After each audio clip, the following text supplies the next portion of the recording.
Chasing is quite possibly one of the biggest and best commodities a player has when trying to get the edge on their opponent in Jump Force, but they don't fully use it to the best of their ability. And because it pisses me off that nobody has decided or has known to do this up until now, I decided to make this video in the hopes that I could help you guys all become chase gods like your boy in Jump Force. So without further ado, let's get into it. To go.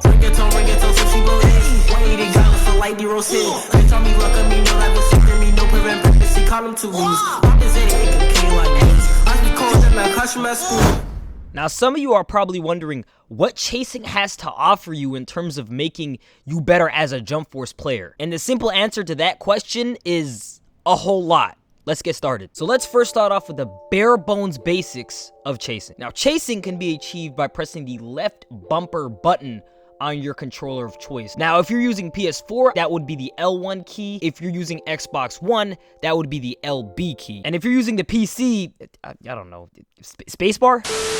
Now, it's important to note that chasing can be done on the ground or in the air, so you have different options of how you want to go about doing things. But here's a rule of thumb for anybody that's aspiring to be a good chaser. Always chase an active opponent on the ground and not in the air. An active opponent in this case meaning somebody that's not locked in your combo string, i.e. somebody that's blocking, charging, walking around, etc. And the reason for this is very simple. If your opponent decides to block your chase or sees it coming or decides to sidestep or perfect dodge it potentially, you will get a significant amount of landing lag after you're done your aerial combo, which your opponent can then punish. So keep it on the ground, and only in certain circumstances that we will cover during this video could you take it up and take it to the air. But my friends, we will get into that a little later. Now, some of you might be wondering, Cap, I get that chasing is a great tool and all, but what is the point in excessively chasing an opponent? And the answer to that question is one word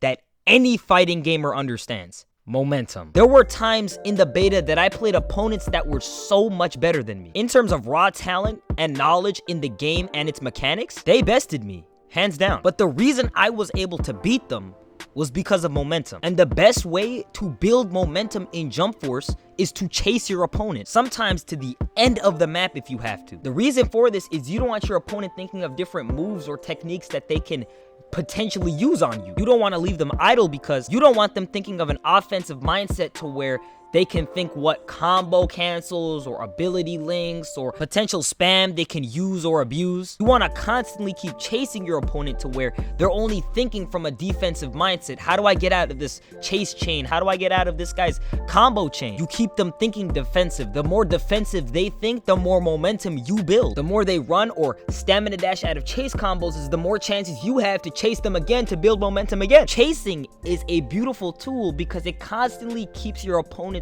on their toes defensive at all times. Which brings me into my next point, the properties of chasing. Contrary to popular belief, chasing is not really something that you just do and there's nothing else to it. For example, you don't just press the chase button and then forget about it. A good chaser knows his properties with regards to chasing, one being tilt direction. Now, some people don't know this, but while you're chasing, you can tilt your left analog stick either left or right to tilt your chase in that direction. Now, this is particularly useful for Yusuke's spirit gun, for example. You can tilt your chase in a specific direction so you can avoid the projectile entirely, avoiding that attack and punishing with your chase afterwards. Now, it's important to note that all projectiles can't really be avoided using this method. Certain projectiles such as Goku's Kamehameha, Vegeta's Gala Gun, and Frieza's Death Beam have aimbot to where the only safe option to avoid these attacks is by blocking. Which brings us into our next property of chasing, dash canceling. Now, if you are a Storm 4 aficionado unlike me, dash canceling, or in this case, chase canceling, is something that you should feel right at home with. It operates very similarly to Storm 4 in the sense that you can use it from an offensive standpoint, but also a defensive standpoint. Now, chase canceling can be achieved by tapping the chase button on your controller, choosing the direction you would want to chase. Now, in some cases, this is optional, and then quickly tapping the block button, which is your right bumper right before you're about about to meet the opponent. Now, if you have fast reflexes and you understood the button inputs, avoiding any attack that the opponent might throw at you during your chase will be a cinch. Hell, this even works with ultimates. So overall, chase canceling is very important as it keeps your guard up and makes sure nobody gets any lucky hits on you. So it's very good to know. But chase canceling also has a very good offensive ability to it as well. Now here's the thing, I myself don't really do this a whole lot, at least not in very close games, as it's kind of risky. But it's the kind of thing to where if you're versing an opponent that doesn't really have good reflexes, it comes out of nowhere. So at the same time, it's rewarding. But only certain characters sort of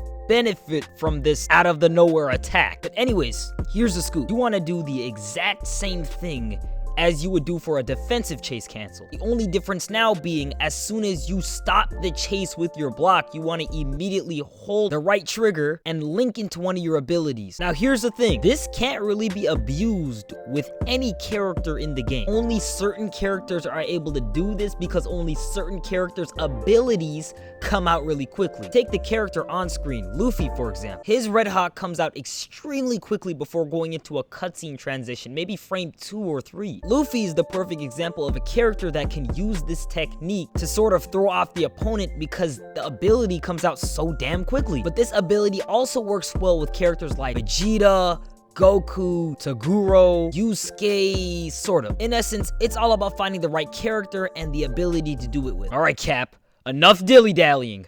I already know how to do all these things. Now show me how to do the advanced things you were doing in your stream. What? The advanced things like the high-speed chase and the cool follow-ups and all of that you can do with chases. Show me that. Oh, yeah, thanks for reminding me. How could I forget about that? Now, there is one more property to chasing in Jump Force, and this is probably the most important one. Now, I highly advise you to listen to this in particular because you're going to be using this a lot. And trust me, you will single-handedly win games most of the times just from doing this alone.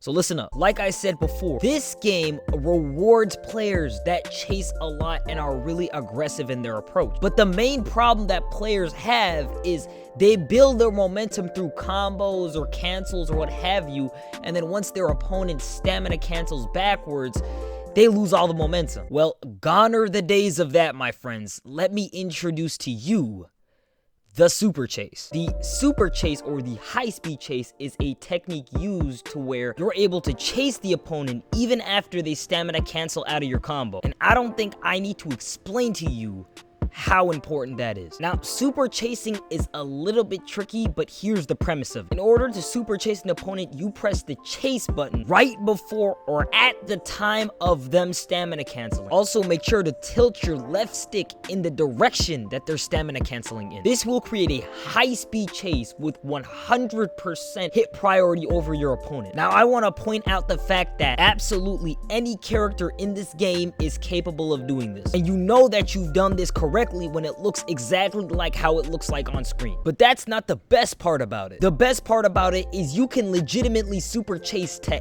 anywhere in the map. Say for example, your opponent mistakenly stamina cancels even though they're on the other side of the map. You can legit super chase and punish that man. As you can see here, the opponent decided to stamina cancel out of the end combo, so I decided, let me super chase that even though he's on the other side of the map and punish it. So keep that in mind. Super chasing, it's probably your best friend, at least when playing Jump Force. Alright, now that we got all of that out of the way, let's get into the fun stuff. Types of chases. Believe it or not, there are many different types of chases in this game, but people kind of just abuse the default one. Hopefully by the end of this section, I can sort of inspire you to explore different types of chases to better your gameplay. So let's get into it. Now in Jump Force, there's many different ways to chase combo an opponent, but I would say there's 5 main ones. Those being your default chase, your single volley chase, your follow-up chase, your double follow-up chase, and finally an advanced chase we're gonna get into in depth, which is called the lariat or the scissor chase. And you're gonna see why it's called that in just a second. It's really cool. So let's start off from the top, shall we? Your default chase. This is the basic chase that you see everybody using. It can be achieved by constantly mashing your square or X buttons on your controller until the end of the combo chain. And although this is quite simple to execute, it lacks the creativity and options that you get from any other chase on this list. I'm gonna say this right now, you'll rarely ever see me using this chase in a gameplay or a live stream ever. The point being that there's so much better options that you can use to build the momentum of chasing. So although the default chase is good and it does a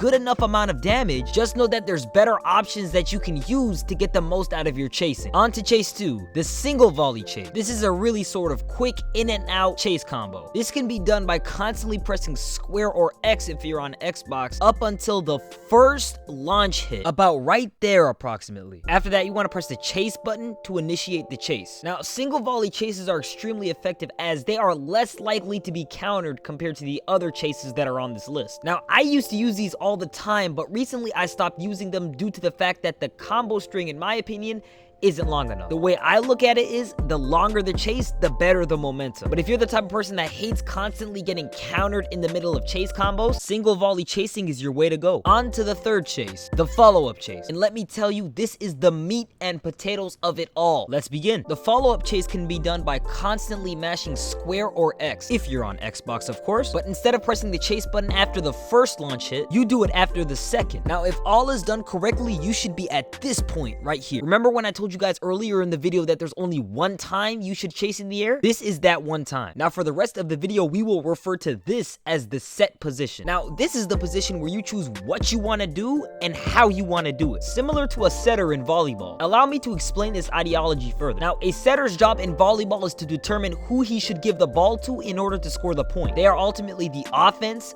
the brain, and the decision maker. If you guys have watched or played volleyball, or even just watched Haikyuu, you know what I'm talking about. Now, you have to think of that in relation to this position. You are the setter, and you have options as to what you want to do with your chase. So while in the set position, determine what type of direction you want to take with the chase. In terms of a follow-up chase, all you would do is press the chase button and determine what direction you would want to go in terms of the chase again. In this case, I tilt my analog stick left. After that, punish with the aerial combo. It's important to note that certain abilities can be used in the air while you are doing your aerial combos after the chase, such as Goku's Kamehameha. But unfortunately, not every character has an ability that can do this, so keep that in mind. Now on to my most favorite chase in the game, the double follow-up chase. Now, if you guys were in the live streams during the beta, you would know that I use this a lot, almost to the point of abusing it sometimes. But the reason I do this is because this chase, along with the next chase that we're gonna go over, I feel like builds the most momentum and has the most flow. But anyways, let's get into it. Double follow-up chases follow the exact same process as the regular follow-up chase, except right before you're about to press the button to chase again, you call in your support. Now, it's very important to notice the order of this. Order being call in the support first, chase after. This is because you don't want the character that you're bringing in to be blocked by the character that you're taking out. That way, the chase doesn't end abruptly to where the opponent can punish you. As you can see here, I kind of did that, and as a result, my momentum got ruined. So don't do that. Okay, the last and final chase, the lariat. I don't know if I'm the first one that invented this, but if I am, I low-key need 5% from anybody that uses it, because this thing was extremely hard to do, especially when I didn't have it mastered off of muscle memory. So if you guys are ready, let's get into it. Now, here's the thing with the lariat. It almost always requires you to launch hit your opponent near a wall or a barrier. And that's why I kind of don't really consider it one of the basic chases, is because it kind of really needs a prerequisite. Now, it's possible that certain characters that have massive hitboxes like Ichigo and Sasuke can do it without barriers, but your safest bet is to have a barrier or a wall nearby. Alright, so this is how you do it. You're gonna want to do the exact same thing as the double follow-up chase, but,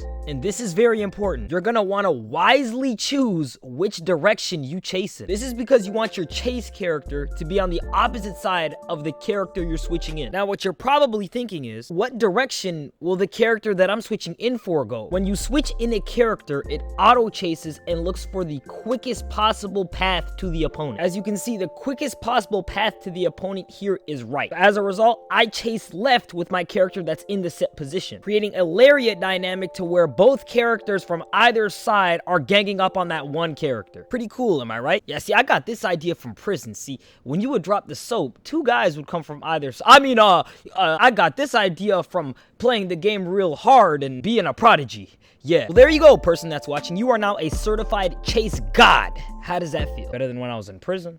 Faster. What? Thank you guys so much for watching. This video took quite a bit to edit and record, so I would appreciate if you leave a like on this video to show me that this helped you in any way, shape, or form. Make sure you guys sub to the channel, kick that notification bell so you do not miss all the new content that's coming this week. I'm gonna be doing gameplay videos on your favorite characters, maybe some CAC builds, and maybe some more tutorials just like this. Can't forget about the live streams, those are coming too. Anyways, till we meet again, True Crew, this has been your boy Cap, and I am out, guys. Peace.